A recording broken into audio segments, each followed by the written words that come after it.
Hey everyone, it's Chris here. Before I start, I actually want to quickly show you how nice the weather is outside. It's a really nice day today. But yeah, so in this video, I basically want to talk about my personal experience and how I have been able to become financially free.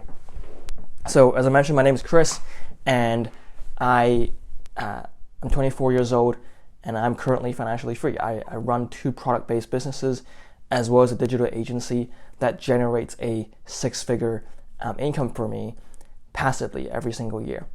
And so I actually only graduated 2 years ago, and in this video I want to talk about how I was able to do it while working a full-time job, right? Because I know a lot of people struggle with creating something on their side, running that side hustle while working as a full-time employee.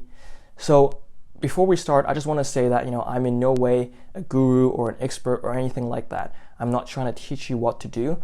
All I'm trying to do is to share my own experience, because I still can't believe that I've been able to do that. 2 years ago, if you tell me that today I don't have to work a full-time job and be able to go anywhere I want, I wouldn't believe you, right? But I have done it, and I just want to share with the world how I've done that. It may not work for you, but it has worked for me. So I have some notes down here, so if I look down, I'm not distracted or anything. I'm just looking at my notes to make sure that I cover every single thing that I want to cover in this video. So let me just talk about why I left in the first place, right? So I think similar to a lot of you guys, I was in a job where I was just not passionate about. I was working 9 to 5, Monday to Friday. Sometimes I have to do overtime as well. So I was just not interested in the job, right? The work just didn't interest me. I wasn't passionate about it, and specifically, there were two main things that made me feel like I don't want to work at a job at all. The first thing is doing things and being told what to do, right? Being told what to do by a manager, by a boss, and then even if you disagree or you don't agree with the action that they are asking you to do, you have to do it. You have no choice. Right? And so in that way, you don't really have freedom. You have to do what you're told. And I mean, for some people, that might be a good thing, being told what to do, and you have a very easy set of instructions. But for me, I just didn't like that at all. And then the second thing is also a realization that I had. And I think it's a pretty powerful realization for anyone who's trying to leave the 9 to 5 job, or at least motivate them to try to.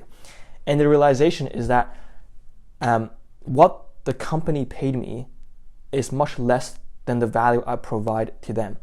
Let me say that again. So the value that I provide is much greater than what they pay me. And why do I say that? It's because when I compare the rate that Deloitte charged other clients for my work and compare that with the salary Deloitte paid me, there was a huge difference. And let me give you some background as well. When I was working a full-time job, I was a consultant at Deloitte, and basically I helped consumer goods companies to increase revenues or sales. And so when I offer my consulting services to other clients, Deloitte basically has a fixed rate for them, right? Fixed hourly rate. So for example, they might tell the client, for an hour of my work, they would charge them X amount. And so when I compare that figure to the hourly rate that Deloitte pays me, there was a huge difference. The difference was literally around 10 times that. So if Deloitte, I can't disclose specific figures, but if Deloitte paid me, let's say $10 per hour, they would be charging the client $100 per hour for my work. And so that's how companies make money, right? They make money off of the difference between what they charge the clients for your work and what they actually pay you. And so why is that important though? Because it's important because it shows that your value is much greater than the price they pay you, right? Otherwise, the client wouldn't pay that amount for you. They wouldn't pay clients wouldn't pay $100 for me if I'm not worth that. If I'm only worth $10 per hour, then they wouldn't pay $100. So the point is that I think we are all, by definition, worth much more and provide value much greater than what companies pay us. And so with the right knowledge and with the right system, you can, by yourself, make a much greater income or profits right? Because by definition, as I mentioned, you're worth much greater. Your value that you can provide to the world is much greater. And so those two realizations really motivated me to leave my corporate job and to start my own businesses. And that was around 2 years ago. I realized that very early on. But with that said, I still made a really bad mistake, and that is confusing becoming rich and wealthy with becoming financially free. And that's actually a huge difference. I think it's very important for any person to know what their end goal is, because for a lot of people, they want to be rich, but they're actually losing track of what their ultimate end goal is, right? For a lot of people, they want to be rich, but their end goal is to be financially free. And I don't want you guys to confuse the two, because it's different. A lot of people are rich, but they're not financially free. The difference is, rich for me just means you're amassing wealth. Becoming financially rich is about being able to create a source of passive income that exceeds your expenses no matter what you're doing. Even if you're sleeping, if you're traveling, if you're not working at all, it will still create an income that exceeds your expenses, right?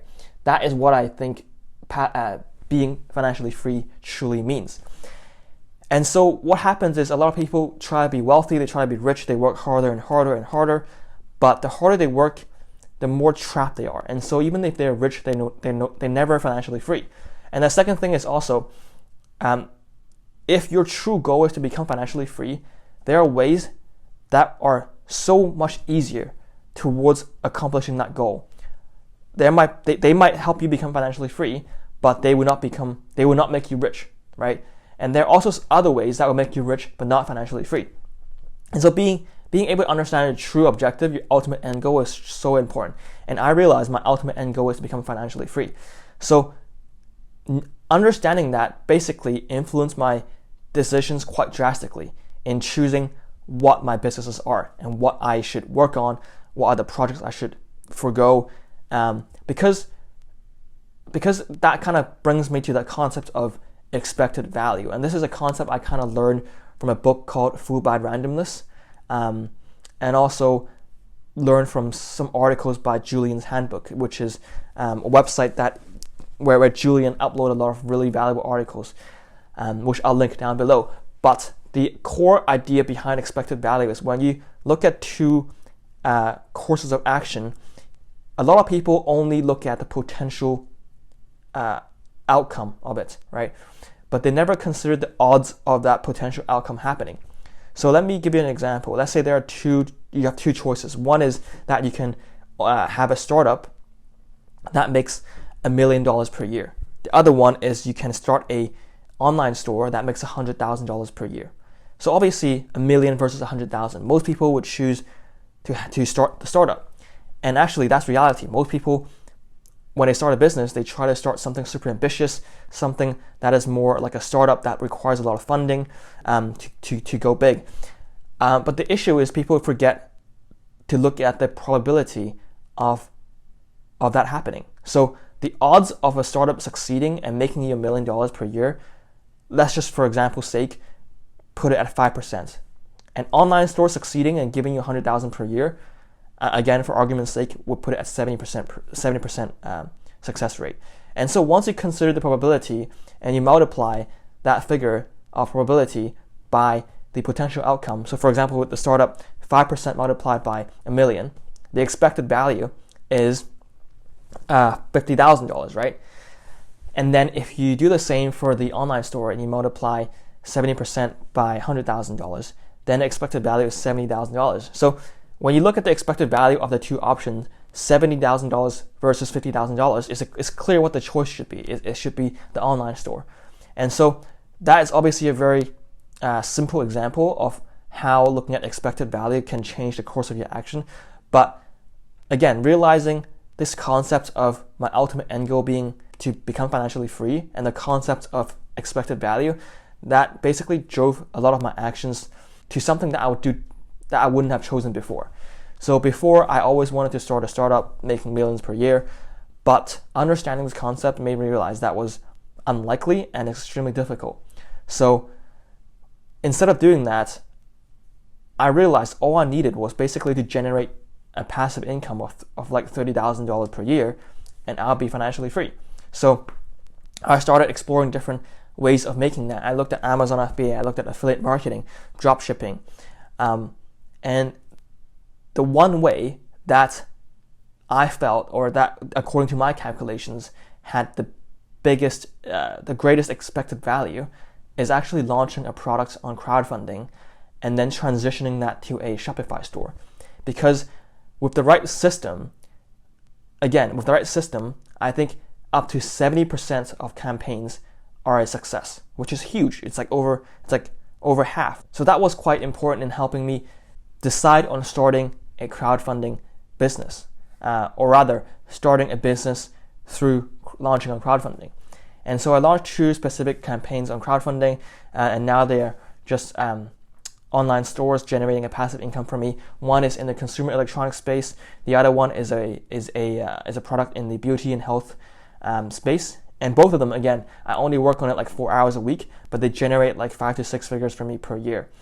And the reason for that is because I've set up a system, right? I set up a system where it's automated, it doesn't require my attention. And that's the great thing about a product-based business. Once you start it, once you do the hard work, everything else is just passive. But that's not to say that I didn't work hard, right? For the past year and a half, I worked extremely hard, and that's how I got to where I am today. Besides that, I also have a digital marketing agency, because it's always good to diversify your revenue sources, especially with the rising advertising costs across the space, which I'll probably do another video on. But in short, a lot of big companies, like Fortune 500 companies, are shifting their traditional marketing budgets, on TV ads, on billboards, towards digital marketing now. And so that's basically driving up the ad cost and squeezing out small businesses like us, because small businesses like us cannot afford to pay for ads that are not profitable. We have to have ads that generate a positive ROI, right? At least in the short term.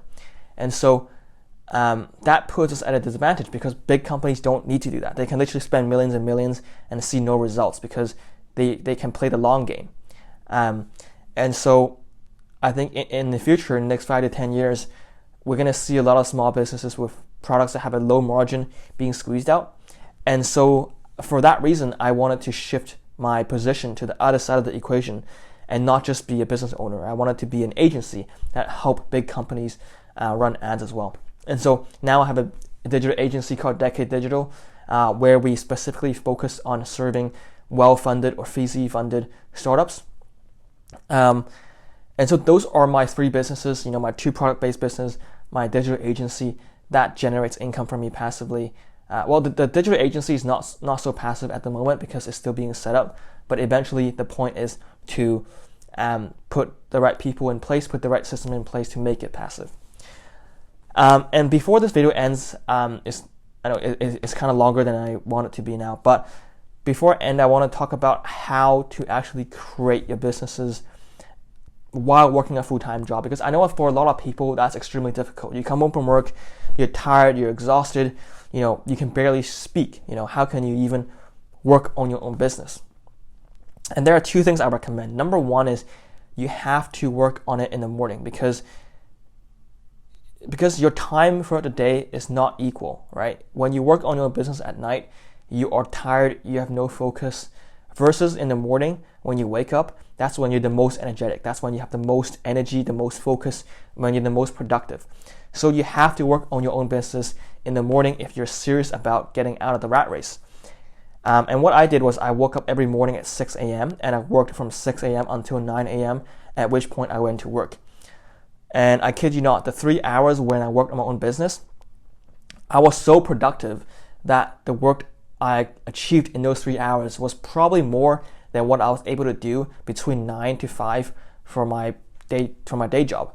And so I really recommend you to just wake up. It doesn't have to be 6, even if you wake up at 8 or 7 and just work those 1 or 2 hours every single day, it'll make a huge difference across years. The second thing is also you have to make the best use of your weekends, right? When everyone else is out partying, when everyone else is out, meeting friends, you have to just go home on a Friday night and just work. Just work on Friday night, go to sleep, wake up early on Saturday and Sunday, and work throughout the weekend. If you do that consistently for a year and 2 years, and kind of sacrifice your current life for your future life, then I can virtually promise you in a few years, you will have businesses, whether that's product-based or not, you will have businesses that's working for you, that's passive, that's automated, that will allow you to become financially free. So I hope that was helpful. I hope sharing my own experiences that was helpful. In the future, I'm planning to do more videos on going more in depth on how I actually built the product-based businesses and kind of provide step-to-step instructions on how I chose my products and things like that.